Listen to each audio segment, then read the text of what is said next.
Welcome to The Rural Dad, and in this video I'm going to show you how to start up your own small-scale maple syrup operation.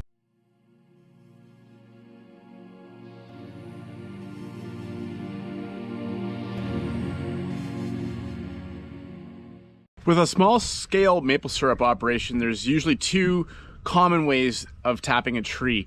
I'll show you those right now. One is your tried and true method of a spile with a pail hanging from it. These are all ones I used to use when I was young. Basically, the main reason I have this up here right now is just to kind of remind me of when we used to do it when we were kids. We'd have probably about, 60 of these pails out hanging on our trees going down our road. The way a lot of people do it now, which is a fairly cost-effective way of doing it, is using this tubing with the new style tees. The nice thing about these new style taps is how small they are. That hole's gonna heal over in a year easily. Sometimes these bigger ones take longer. I got this going down to a three-way tee, and then this is going down into a pail. These pails I'm borrowing from a friend for this year. They are ingredients pails from a food factory. I'm not sure what he paid for it. Quite often you could pick them up fairly cheap if you look like on Facebook Marketplace or your Kijiji or wherever area you're from. If you have, I think in the States, Craigslist. So that's what's nice about this is I got a roll, 500-foot roll of this 5/16 tubing. This was just over $60 Canadian. I got a bag of these spiles. There is 100 of them, and for 100 I paid about, I think, $24 Canadian for these. So you have less than $1 basically worth of equipment tapping this, whereas if you go with pails, you're gonna be paying CDL, which is like a big Canadian maple syrup distributor. You're gonna be paying probably, I think, around $4 a pail, and then around another $2 for the lid. So if you want to do a bunch of trees, it's gonna get costly. This way here, this tubing is gonna last.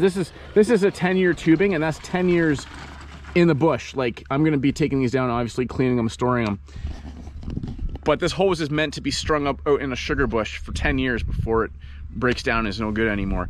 So this 500-foot roll is more than I'm ever gonna need. I think it's well worth the investment to go that way. I've seen smaller hobby places selling a same roll of like 500 feet of this tubing for $150. They're basically marking it up 3 times the price of what I paid for it. So there's the options that you might want to consider when you're tapping trees. When it comes to tapping the tree, you're gonna want something like this. It doesn't have to be a DeWalt, it could be anything, but keep in mind that you have to do research for whatever size tap you're gonna use. There's gonna be an appropriate size drill bit that you need to use. What I recommend is going and actually getting a drill bit that's made for tapping trees. It's gonna be beneficial to you as it's gonna make a nice clean cut hole. They're super sharp. They're meant to auger wood out of trees. They're typically a little over $20, but I imagine it's gonna last you a while. I didn't do that this year. I just went and bought one from a hardware store. Still worked good. Whatever works best for you is what I suggest. If you want to keep doing this though, invest in a proper bit. Drilling a tree, it's not that difficult. A lot of people get nervous. What you need to do is measure 1.5 inches from the end of your drill bit and put some tape. This is just a drill bit for an example. Put some tape around your drill bit at 1.5 inches so you know that that's as deep as you need to go.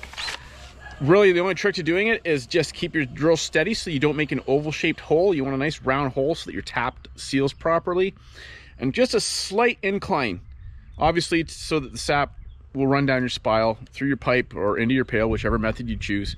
And that's about it. I don't recommend when you pull the spiles out of the ear, everybody's like, well, I just shove a piece of stick. Don't do that. Just leave the hole alone. Let it heal on its own. Don't introduce anything foreign to that hole. You may be doing the tree more harm than good. The size of your tree is going to determine how many taps you should be putting in it.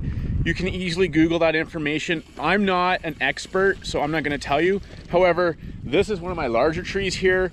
I have 3 taps on it. I have 2 here going into 1 bucket, and then on this side of the tree, just 1 going into 1 bucket. I typically, the larger the tree, the more taps I put in. I don't generally go over 3. I think I have 1 tree that's got 4, but it's a big old tree. One thing you want to do with your buckets, if you're going to go with a bucket on the ground, you're going to want something on top of the lid.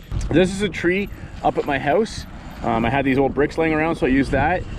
These trees way up here.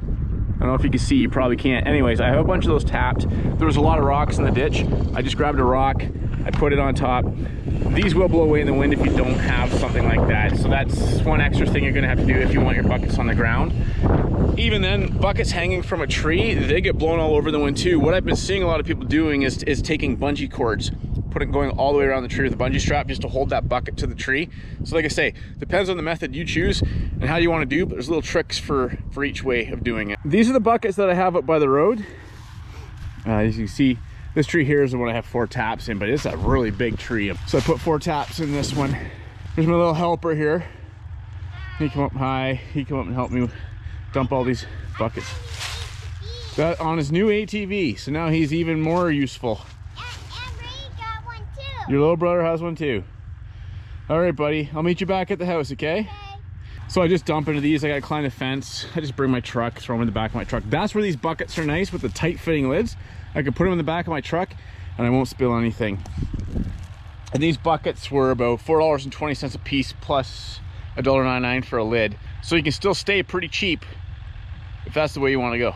What's the best thing about making your own maple syrup? Cause I love maple syrup. I love helping Dad. You love helping your dad make maple syrup? That's the best thing about it? Yeah, wait till it's done. I like eating it. On your waffles? Yeah? All right, buddy. Thank you. I grabbed a couple 55-gallon drums off of Facebook Marketplace. They're food grade. They came with a lid that's easy to put on and off, as well as the locking ring, which is really great for storing sap in until I'm ready to boil it. I just grabbed an old cloth, strains out dirt, ants, got quite a few ants. Oh look, a little honeybee.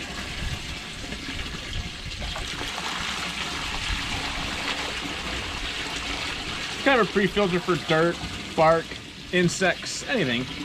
Works quite well. Then I just wash it after each time, rinse it with fresh water. Now with Facebook Marketplace, I was able to find this old wood stove insert. I got this for $60. These old steamer pans, buffet steamer pan, there's a special name anyways. They're stainless steel pans from like a buffet in a restaurant.